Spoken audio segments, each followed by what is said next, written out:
Hello दोस्तों, आपका स्वागत है हमारे चैनल पर। मेरा नाम है ध्रुव और आप देख रहे हैं द लर्नर्स कम्युनिटी। आज की वीडियो में हम बात करेंगे सिक्स्थ सेमेस्टर के पॉलिटिकल साइंस सब्जेक्ट के बारे में, जो कि आता है स्किल इन्हेंसमेंट कोर्स के अंतर्गत।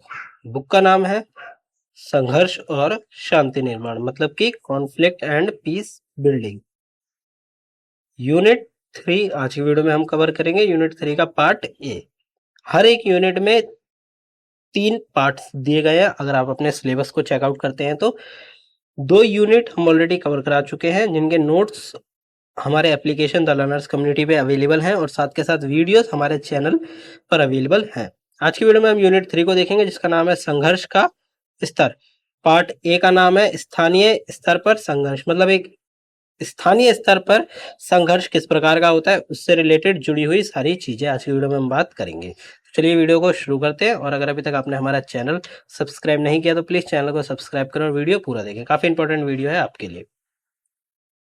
संघर्ष विश्लेषण एक विस्तृत व्याख्या। ठीक है, आप मतलब संघर्ष विश्लेषण आपके किताब में दिया गया एक टॉपिक है, उसके बारे में बात करें कि क्या होता है संघर्ष विश्लेषण। संघर्ष विश्लेषण एक व्यवस्थित प्रक्रिया है जो विभिन्न दृष्टिकोणों से संघर्ष की वास्तविकता को समझने का प्रयास करती है। संघर्ष विश्लेषण क्या है? एक व्यवस्थित प्रक्रिया है, मतलब एक प्रोसेस है जिसके अंतर्गत हम अलग अलग प्रकार के दृष्टिकोणों का प्रयोग करते हैं ताकि हम संघर्ष की वास्तविकता, जो संघर्ष हो रहा है या हो चुका है, ठीक है, उसकी वास्तविकता को समझने के लिए हम संघर्ष विश्लेषण जो प्रोसेस है उसका प्रयोग करते हैं। यह विभिन्न स्तरों पर संघर्ष के तथ्यों का विश्लेषण करता है। ठीक है, ये जो प्रोसेस है इसमें हम क्या करते हैं, विभिन्न स्तर, अलग अलग लेवल्स पे संघर्ष के जो तथ्य हैं उनका विश्लेषण करते हैं, उनको समझते हैं और इस ज्ञान का उपयोग करके योजनाओं को विकसित करने और संघर्ष को हल करने में क्या मिलती है, मदद मिलती है और इसका प्रयोग किया जाता है। ठीक है, संघर्ष विश्लेषण का प्रयोग क्यों किया जाता है? ताकि योजनाओं को बनाया जा सके और संघर्ष को हल किया जा सके। अगला आता है संघर्ष विश्लेषण के स्तरों की बात करें। संघर्ष विश्लेषण के विभिन्न स्तरों का उपयोग होता है जिन्हें व्याख्यात्मक श्रेणियां माना जाता है। ठीक है, मतलब संघर्ष के अलग अलग लेवल्स होते हैं, संघर्ष विश्लेषण के अलग अलग लेवल्स होते हैं जिनका प्रयोग करके हम संघर्ष की वास्तविकता, उसकी रियलिटी को समझ पाते हैं।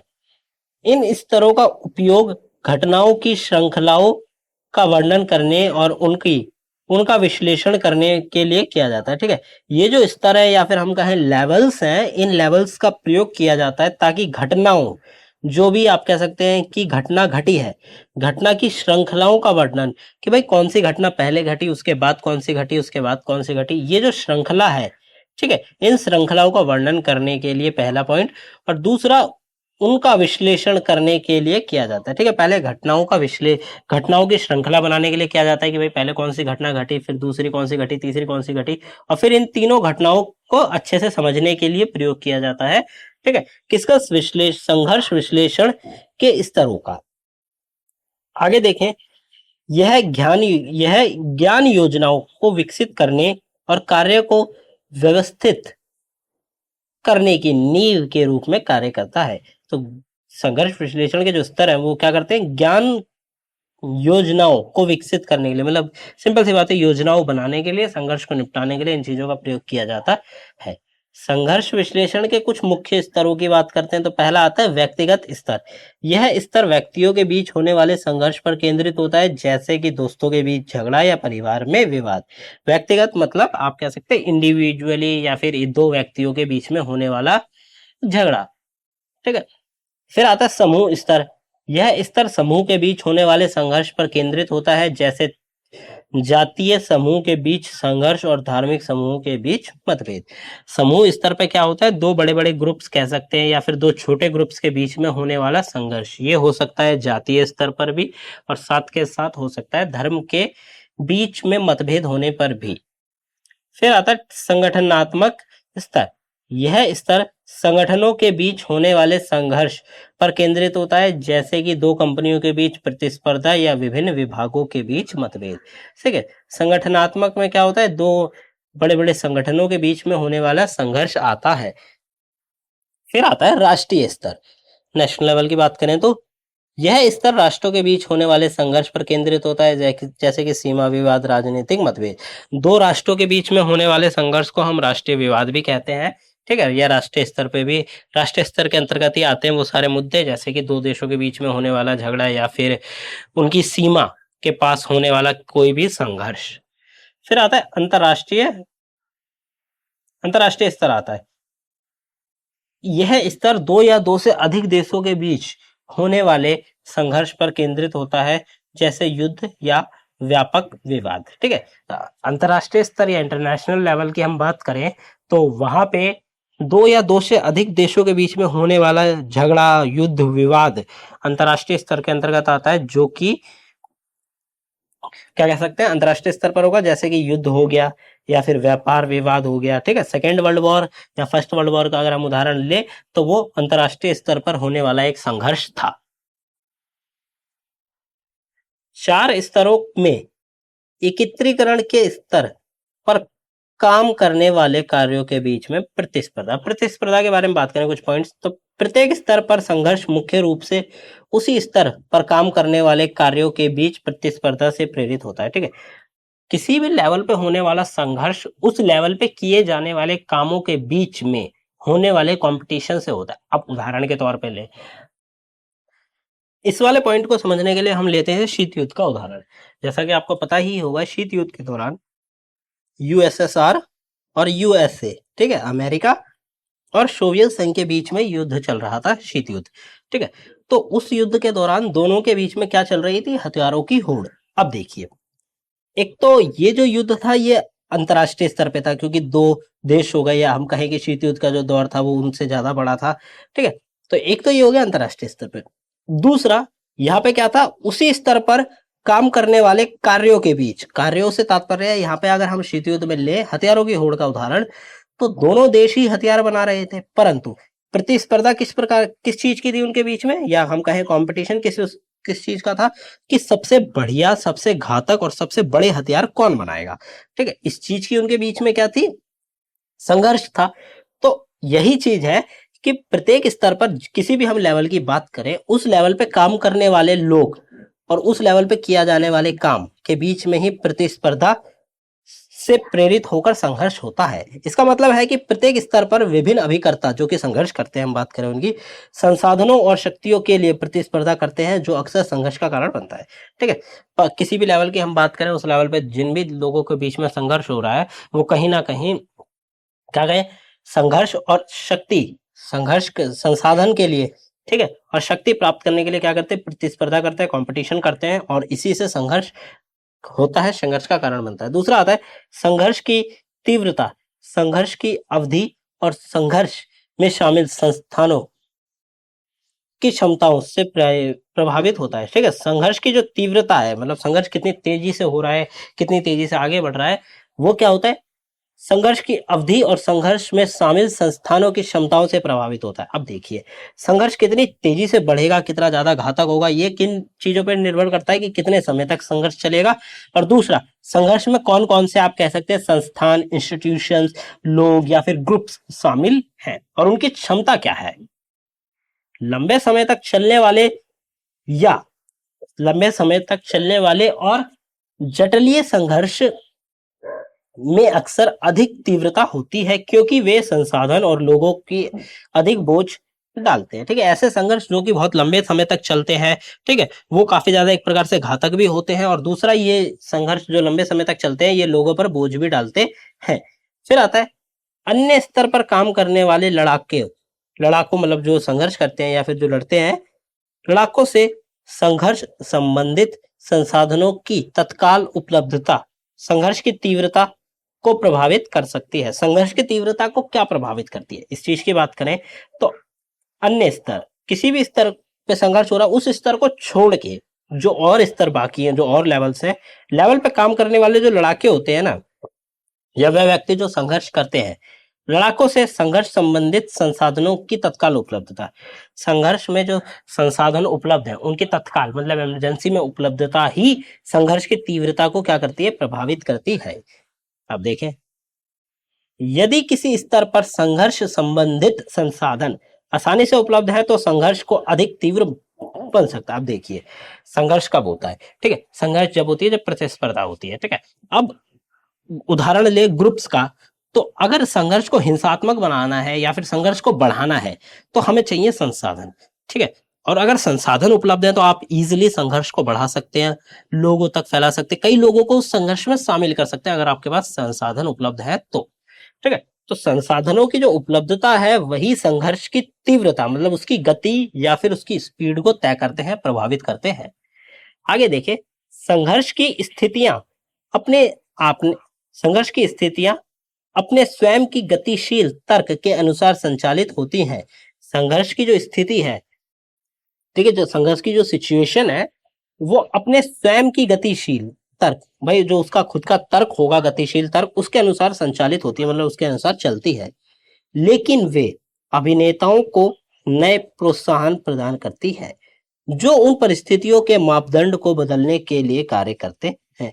इसका मतलब है कि संघर्ष समय के साथ बदल सकता है क्योंकि इसमें शामिल लोग नई रणनीतियां विकसित करते हैं और नए लक्ष्य निर्धारित करते हैं, ठीक है। तो इसका सिंपल सा मतलब है कि संघर्ष को बदला जा सकता है, ठीक है, क्योंकि संघर्ष में आप कह सकते हैं एक व्यक्ति जो कि संघर्ष लड़ रहा है, कुछ समय बाद उसने संघर्ष छोड़ दिया, ठीक है, लड़ना छोड़ दिया है, वो संघर्ष से हट गया, तो जो नया व्यक्ति उस संघर्ष में आएगा, उस पोस्ट को संभालेगा, उस संघर्ष को लीड करेगा, हो सकता है उसके अपने लक्ष्य हों। अगर उसके अपने लक्ष्य हैं तो वो अपने लक्ष्यों के आधार पर संघर्ष को बदल सकता है। आगे देखें, सूक्ष्म स्तर का संघर्ष की बात करें तो मतलब सूक्ष्म मतलब छोटे लेवल पे, सूक्ष्म स्तर पर संघर्ष वे संघर्ष है जो हिंसा की प्रक्रियाएं या संप्रभु राज्य के स्तर पर होता है, ठीक है। या तो हिंसा की प्रक्रिया होती है इसमें, जो संप्रभु राज्य एक राज्य के स्तर पर होता है।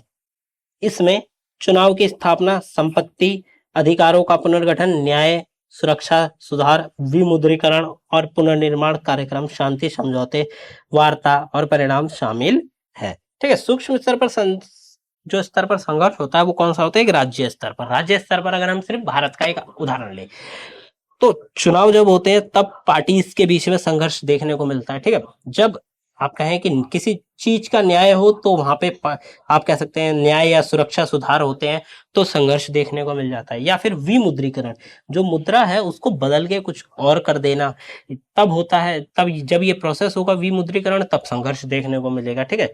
और कहें तो वार्ता या किसी चीज के परिणाम आते हैं तो संघर्ष होता है। तो ये क्या है, एक राज्य स्तर पर है, ठीक है, राज्य के स्तर पर मतलब एक नेशनल लेवल पे होने वाली चीज है। यह संघर्ष आमतौर पर किसी विशिष्ट सभ्यता में वृहद स्तर मतलब माइक्रो लेवल के अंतर सामाजिक समूह, अंतर सामाजिक संघर्ष का एक छोटा हिस्सा है, ठीक है। ये जो सूक्ष्म स्तर का संघर्ष है ये एक अंतर सामाजिक संघर्ष का एक छोटा सा हिस्सा माना जाता है। सूक्ष्म स्तर के संघर्ष के हम उदाहरण की बात करें तो नियमित विवाद के रूप में बड़ी आबादी को प्रभावित करने वाले विवाद जैसे कि जातीय दंगे या धार्मिक संघर्ष, ठीक है। सूक्ष्म स्तर या फिर हम कहें अगर हम उदाहरण ले तो भारत का, और अगर वैसे बात करें तो सूक्ष्म स्तर पर होने वाले जो संघर्ष है उनके उदाहरण ले। पहले आता है नियमित। नियमित से क्या तात्पर्य, बड़ी आबादी को प्रभावित करने वाले विवाद जैसे कि जातीय दंगे या धार्मिक संघर्ष।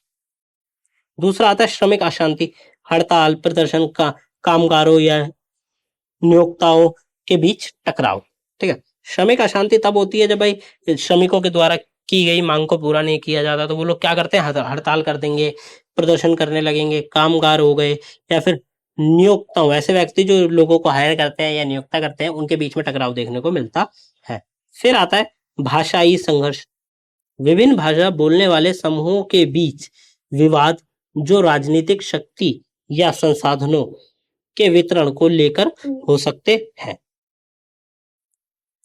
भाषाई संघर्ष क्या है, विभिन्न भाषा बोलने वाले जो समूह हैं उनके बीच में संघर्ष हो सकता है, राजनीतिक शक्ति या फिर संसाधनों के वितरण को लेकर हो सकता है। सूक्ष्म स्तर के संघर्ष के महत्व की बात करें, सूक्ष्म स्तर पर संघर्ष समाज या राज्य के लिए एक गंभीर चुनौती हो सकता है, ठीक है। सूक्ष्म स्तर का जो संघर्ष है वो समाज के लिए या फिर राज्य के लिए एक चुनौती हो सकता है। चुनौती क्यों, क्योंकि जब संघर्ष होगा तब राज्य की जो व्यवस्था है वो भी प्रभावित होगी। यह सामाजिक अशांति, आर्थिक नुकसान, यहां तक कि हिंसा का कारण बन सकता है, ठीक है। ये जो सूक्ष्म स्तर का संघर्ष है ये क्या है, ये सामाजिक अशांति पैदा कर सकता है, आर्थिक नुकसान करा सकता है, यहाँ तक कि हिंसा का भी एक कारण बन सकता है। सूक्ष्म स्तर के संघर्ष से निपटने के कुछ तरीके भी बताए गए हैं। राज्य सूक्ष्म स्तर पर संघर्ष से निपटने के लिए कई तरीकों का उपयोग करता है, जिसमें से कई शामिल है। पहला आता है संघर्ष की रोकथाम, मतलब संघर्ष को रोकना, संभावित संघर्ष की पहचान करना और उन्हें होने से पहले रोकने के लिए कदम उठाना। ठीक है, संघर्ष की रोकथाम से क्या तात्पर्य है कि संघर्ष को समझना, संघर्ष क्यों हो रहा है, किन कारणों से हो रहा है और उसको रोक देना। फिर आता है संघर्ष का समाधान, मध्यस्थता, वार्ता, समझौते के माध्यम से संघर्ष को हल करना। मध्य मतलब उनके बीच में आप कह सकते हैं कि कॉम्प्रोमाइज करा दिया किसी चीज को लेकर, अगर दो पार्टियों के बीच में हो रहा है, उनको बात करा दी एक दूसरे से, या कोई समझौता या डील करा दी। ठीक है, और इसके माध्यम से संघर्ष को हल कर दिया। फिर आता है संघर्ष का प्रबंधन करना, संघर्ष को नियंत्रित करने और उनकी तीव्रता को कम करने के लिए रणनीतियां विकसित करना। ठीक है, रणनीतियों से क्या तात्पर्य है कि भाई संघर्ष हो रहा है, अब संघर्ष को कम करने के लिए हमें क्या बनानी होंगी, स्ट्रैटेजीज बनानी होगी, रणनीतियां बनानी होगी, ताकि संघर्ष को कम से कम हानिकारक किया जा सके। ठीक है, और तो और संघर्ष को निपटाया जा सके। फिर आता है दमन, बल का उपयोग करके संघर्ष को दबा देना। ठीक है, कभी कभी एक ऐसी स्थिति भी आ जाती है जहां पे संघर्ष नहीं रुकता और हाथ से निकलता चला जाता है, तो क्या करना पड़ता है, वहां पे बल, शक्ति का प्रयोग करके संघर्ष को दबाना जरूरी हो जाता है।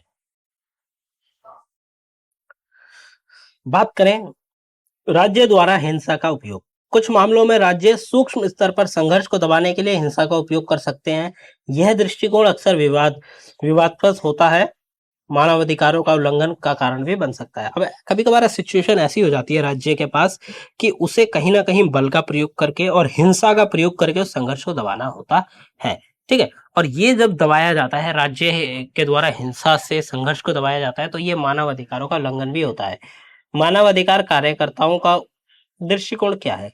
मानवाधिकार कार्यकर्ता इस बात पर जोर देते हैं कि राज्य द्वारा हिंसा का उपयोग करना उतना ही निंदनीय है जितना समाज में किसी भी वर्ग द्वारा उत्पन्न संघर्ष व राज्य से संघर्ष की शांतिपूर्ण तरीकों से हल करने और मानवाधिकार को सम्मान करना आह्वानीय है। ठीक है, तो जो मानवाधिकार के जो लोग हैं, जो कार्यकर्ता है, मानवाधिकार के कार्यकर्ता, वो मानते हैं कि भाई राज्य के द्वारा हिंसा का प्रयोग करके संघर्ष को दबाना उतना ही गलत है जितना किसी समाज में वर्ग के द्वारा उठाया जाने वाला संघर्ष।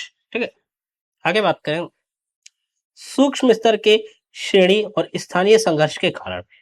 अब स्थानीय संघर्ष के कारण की बात करें तो सूक्ष्म स्तर की श्रेणी की बात कर लेते हैं। पहले सूक्ष्म स्तर की श्रेणी में स्थानिक और निरंतर तनाव, झगड़े, कम तीव्रता वाली हिंसा शामिल है। ठीक है, हम बात करें सूक्ष्म स्तर का जो श्रेणी है या फिर कहें संघर्ष है, उसमें स्थानीय निरंतर तनाव रहता है। ठीक है, जिन स्थानों पर संघर्ष हो रहा है वहां पे निरंतर तनाव देखने को मिला रहेगा। ठीक है, झगड़े देखने को मिल जाएंगे। कम तीव्रता वाली हिंसा, मतलब ऐसी हिंसा जिससे लोगों को बहुत ज्यादा हानि नहीं होगी परंतु हिंसा देखने को मिल जाती है। इसमें पारिवारिक विवाद, समूह संघर्ष और चोरी, चोट पहुंचाना, हत्या जैसे अपराध भी शामिल है। सूक्ष्म स्तर के संघर्ष में ये सारी चीजें क्या है, शामिल है। अब बात करें स्थानीय संघर्ष के कुछ कारणों की बात कर लेते हैं।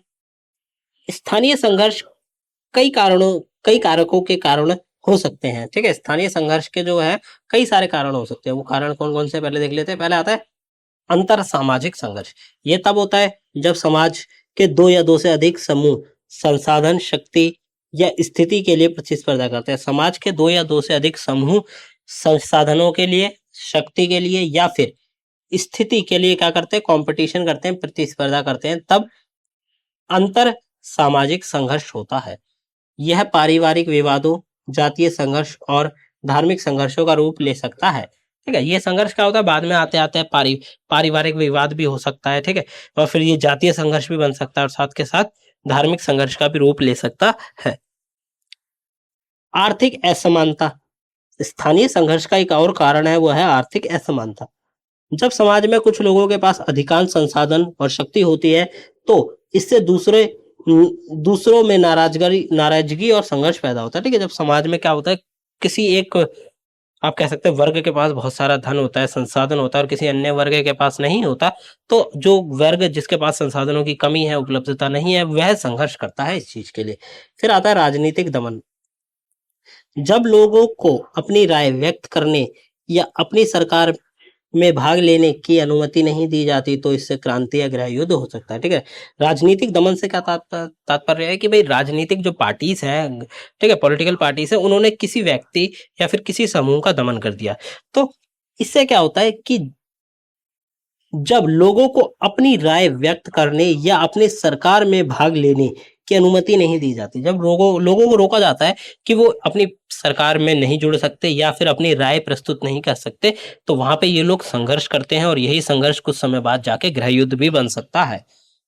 सामाजिक अन्याय की बात करें, जब लोगों को उनकी जाति, लिंग, धर्म या अन्य कारकों के आधार पर भेदभाव का सामना करना पड़ता है, तो इससे संघर्ष होता है। सामाजिक अन्याय क्या है? समाज में होने वाला लोगों के साथ अन्याय, ऐसा अन्याय जिसका आप कह सकते हैं कि बेस या फिर जिसका तल हो सकता है जाति के ऊपर अन्याय हो रहा हो, लिंग के ऊपर हो रहा हो, धर्म के ऊपर हो रहा है या अन्य कारकों के ऊपर व्यक्ति के साथ जब अन्याय होता है, तो वह लोग क्या करते हैं? संघर्ष करते हैं इस चीज के लिए।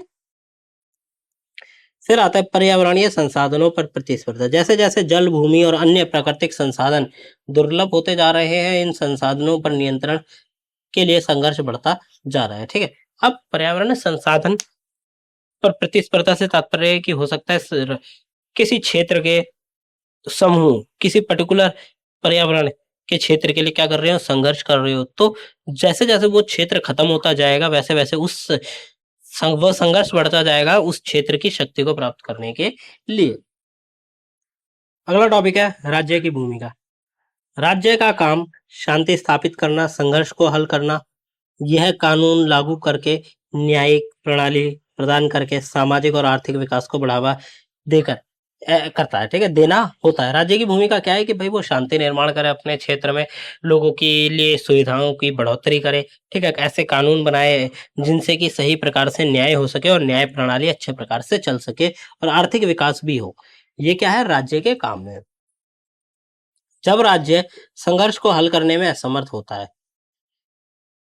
ऐसी कुछ स्थितियां हैं जहां राज्य संघर्ष को हल करने में असमर्थ होता है, ये कुछ है वो शामिल है। बात करें पहली, जब राज्य की जड़ें बहुत गहरी होती है। यदि संघर्ष कई वर्षों या सदियों से चला आ रहा है तो इसे हल करना भी बहुत मुश्किल होता है। ठीक है, राज्य की जड़ें बहुत गहरी होती है या फिर हम कहें सॉरी ये वाला पॉइंट है, जब संघर्ष की जड़ें गहरी होती है। ठीक है, जब संघर्ष की जो जड़ें हैं वो काफी गहरी होती हैं तो संघर्ष को हल करना मुश्किल हो जाता है। ठीक है, आप किसी भी चीज का कोई भी एक ऐसा उदाहरण लीजिए जिसमें किसी चीज को लेकर संघर्ष 50 साल, 60 साल, 100 साल से ज्यादा चला हो, तो आप देखेंगे कि उस संघर्ष को हल करना उतना ही ज्यादा कठिन होता चला जाता है। फिर आता है जब संघर्ष में कई पक्ष शामिल हो। ठीक है, जब संघर्ष के अंतर्गत आपको अलग अलग कई सारे पक्ष देखने को मिलेंगे तो भी संघर्ष को आप कह सकते हैं निपटाना थोड़ा मुश्किल हो जाता है और उसका समाधान खोजना मुश्किल होता जाता है। यदि संघर्ष में कई समूह शामिल हैं तो सभी को संतुष्ट करने वाला समाधान खोजना एक मुश्किल हो सकता है।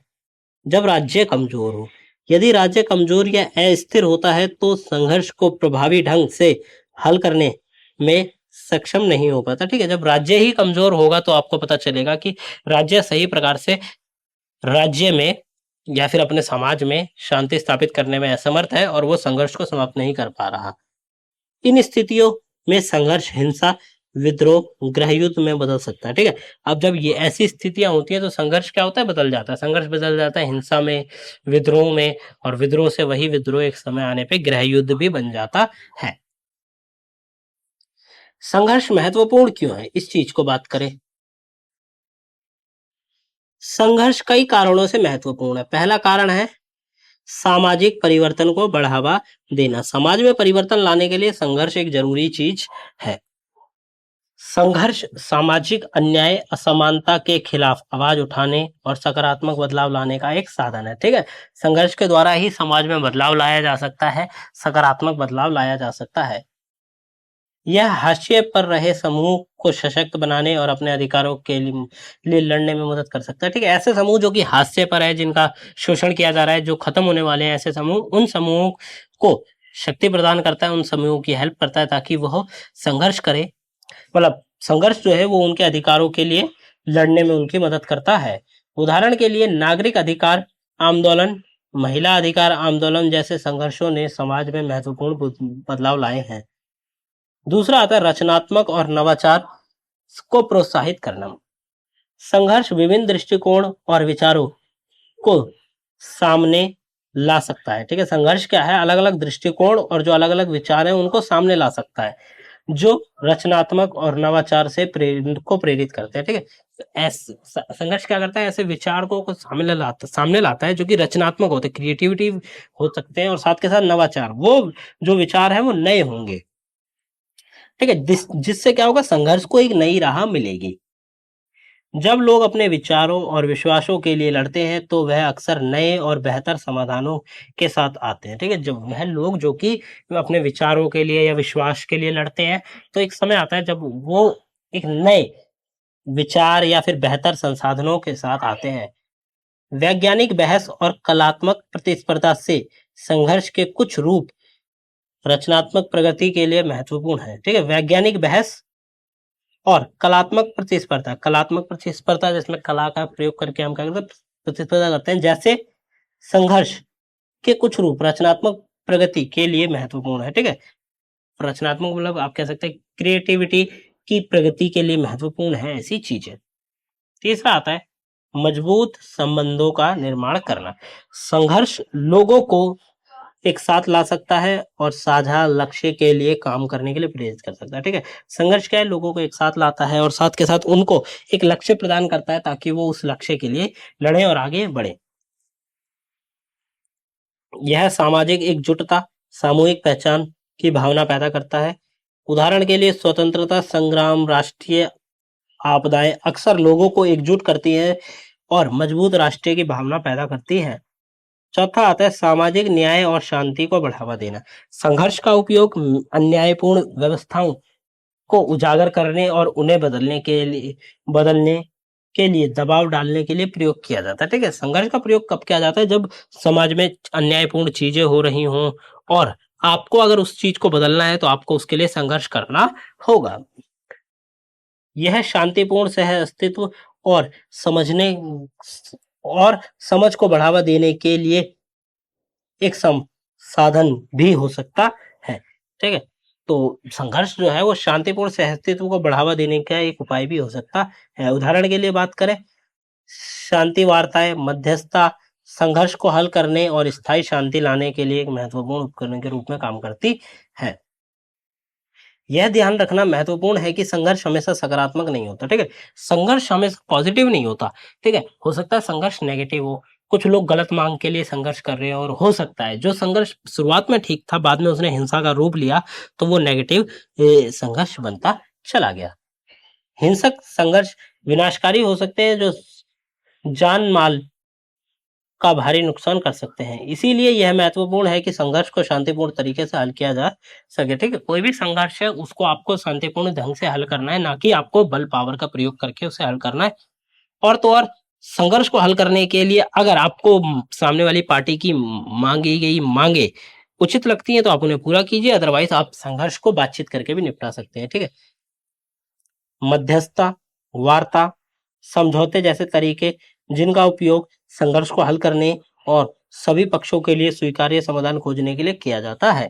ठीक है, हो सकता है कॉम्प्रोमाइज किया जा सके, बातचीत कराई जा सके, या फिर कोई ऑफर या डील दी जाए ताकि ये जो संघर्ष हो रहा है ये समाप्त हो सके।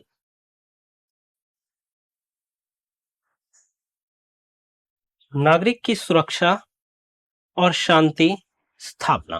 ठीक है, नागरिक की सुरक्षा किस प्रकार करनी है और शांति की स्थापना किस प्रकार करनी है, इस बारे में।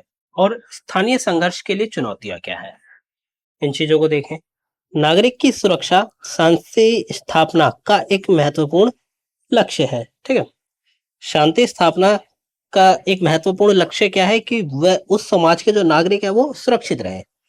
शांति संस्थापक सैनिकों को अक्सर नागरिकों को हिंसा से बचाने और शांतिपूर्ण वातावरण बनाने के लिए तैनात किया जाता है। ठीक है, शांति संस्थापक सैनिक ऐसे सैनिक जिनका काम क्या होता है, शांति की स्थापना करना और हिंसा को कम से कम करना और रोकना।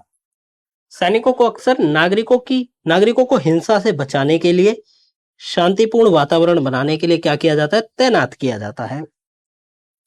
हालांकि स्थानीय संघर्ष शांति स्थापना के प्रयासों के लिए महत्वपूर्ण चुनौती पैदा करता है। ठीक है, स्थानीय संघर्ष क्या करता है, शांति स्थापना के जो प्रयास किए जाते हैं, ठीक है, स्टेप्स लिए जाते हैं, उनके लिए चुनौती पैदा करता है। स्थानीय संघर्ष क्या है? स्थानीय संघर्ष की बात करते हैं। स्थानीय संघर्ष राष्ट्रीय स्तर पर युद्ध से अलग होता है। ठीक है, स्थानीय संघर्ष क्या है, अगर हम राष्ट्रीय स्तर की बात करें तो युद्ध से अलग होता है। वे अक्सर जातीय, धर्म, राजनीतिक या आर्थिक मतभेदों के कारण होता है। स्थानीय संघर्ष क्यों होता है? धार्मिक, जातीय, राजनीतिक या आर्थिक मतभेदों के कारण होता है। स्थानीय संघर्ष नागरिकों की सुरक्षा को कैसे खतरे में डालता है? स्थानीय संघर्ष सुरक्षा के कई तरीके हैं।